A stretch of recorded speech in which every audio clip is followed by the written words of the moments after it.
The news hits like a gut punch this week. Gene Hackman, the old-school Hollywood legend of the French Connection, Unforgiven and Superman, gone. Found dead in his Santa Fe home alongside his wife and one of their 3 dogs. A tragedy, sure, but the details? They're so twisted even the mainstream media can't whitewash it. Something is off, way off. And the media are barely scratching the surface. Here's what the media won't tell you. Gene Hackman wasn't some retired millionaire kicking back in New Mexico. He was neighbours with Jeffrey Epstein. Yes, that's Epstein. And get this, he owned an island right next door to Oprah Winfrey's private island in British Columbia. Cozy, right? But Gene wasn't playing nice with the elite anymore. Word is he was sick to death of the Epstein client list cover-up. He told friends he was done watching the deep state and rogue FBI agents shred the truth. He was ready to talk, ready to burn it all down. Then, out of nowhere, he's gone. Suspicious doesn't even cover it. It's a neon sign screaming foul play.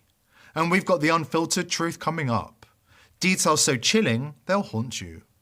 What went down in that house?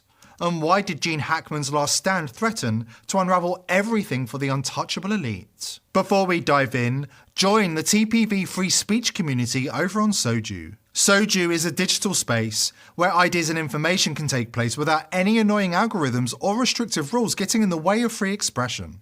And sign up to become a member of the world's first ever cybernation that truly believes in life, liberty, and the pursuit of your dreams. Visit joson.com and click the Join Us button today. It's completely free. It's Wednesday, February the 26th, 2025 in Santa Fe, New Mexico.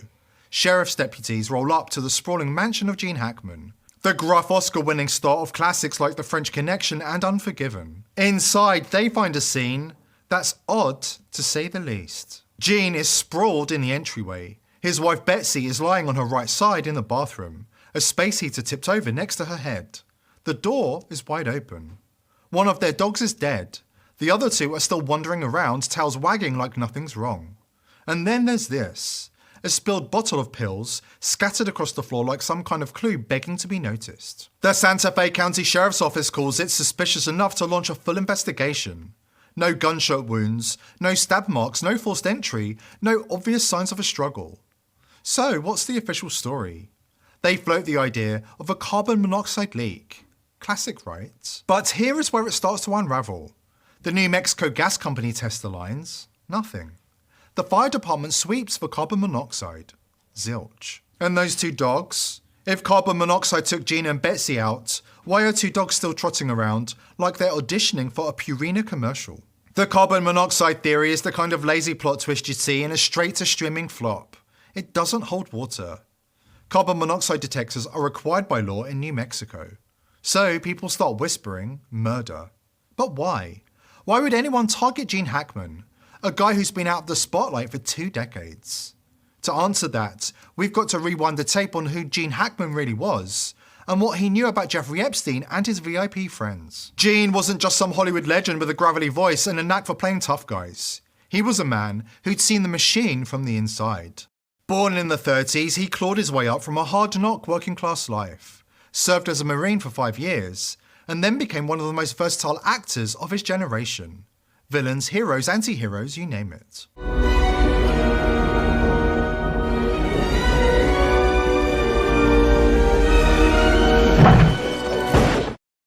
In the early 2000s, at the top of his game, he quit Hollywood. Officially, he retired because a doctor warned him about his heart. But talk to the people who knew him, and you'll hear a very different story. Gene was done with Hollywood's filth. The creeps, the perverts, the power players who smiled for the cameras while living double lives, he couldn't stomach it anymore. And here's where it gets interesting. Gene Hackman wasn't just any millionaire retiree sipping coffee in New Mexico. His mansion? It's just down the road from Jeffrey Epstein's infamous Zorro Ranch. Yeah, that Epstein. The man whose VIP client list is currently the subject of an enormous tussle between the federal government and rogue elements within the FBI. And yeah, that ranch.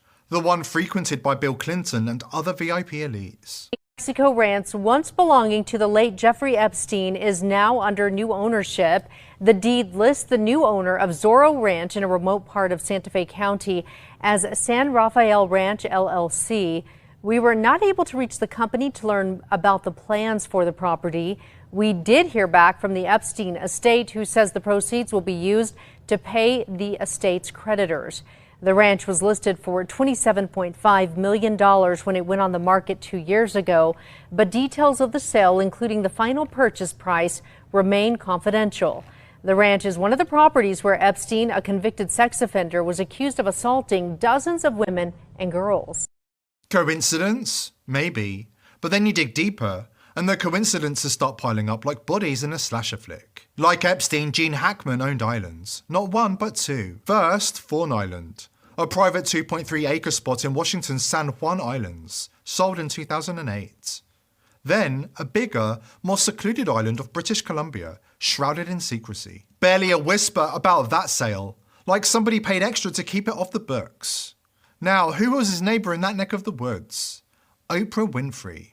Yep, the queen of daytime TV, who's been deep in the trenches with the most evil figures in child trafficking history, including Epstein, Harvey Weinstein, and John of God.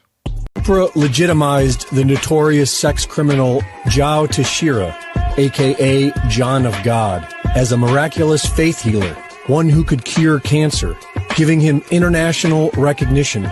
Joe Teixeira is now serving 19 years in prison for the rape of 4 women.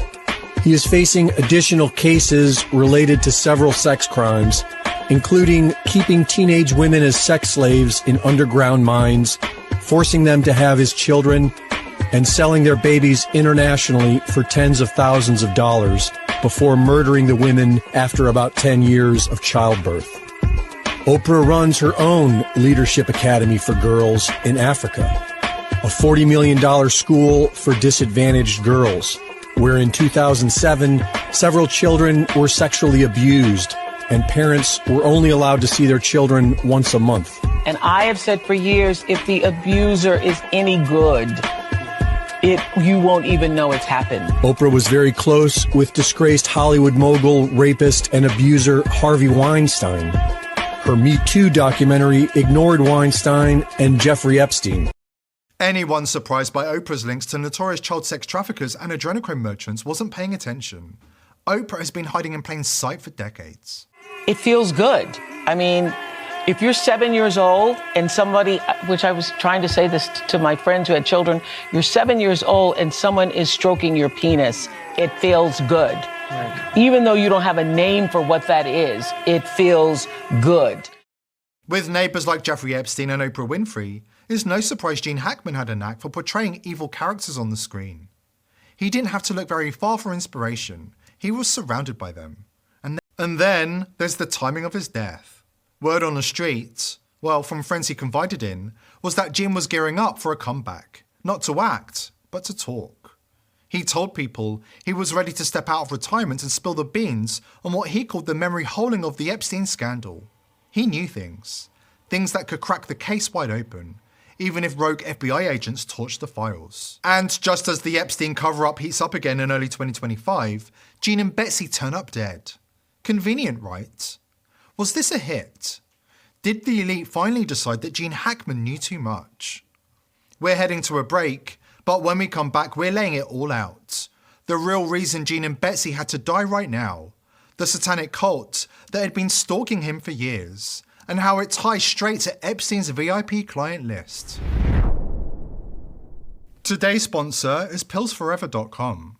If you think Big Pharma have your best interests at heart, think again. Under Biden, the price of medicine in America has skyrocketed, and there are certain medicines Big Pharma don't want you to know about. That's why I've partnered with pillsforever.com.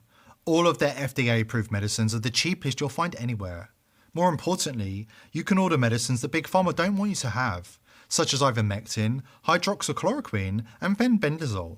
Speaking of fenbendazole, not only does it get rid of parasites that live inside your body, there have been studies that show fenbendazole can help with cancer.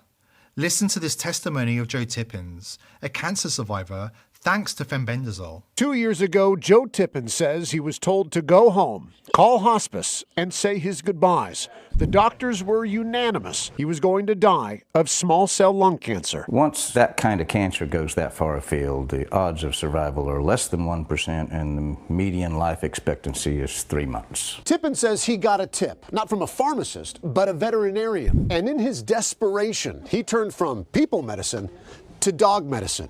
Specifically, fenbendazole. My insurance company spent $1.2 million on me with traditional means before I switched to a $5 a week medicine that actually saved me. Get 15% off using coupon code People's Voice at the checkouts. Please click the link below this video or call 256-664-4170 to take advantage of this fantastic offer.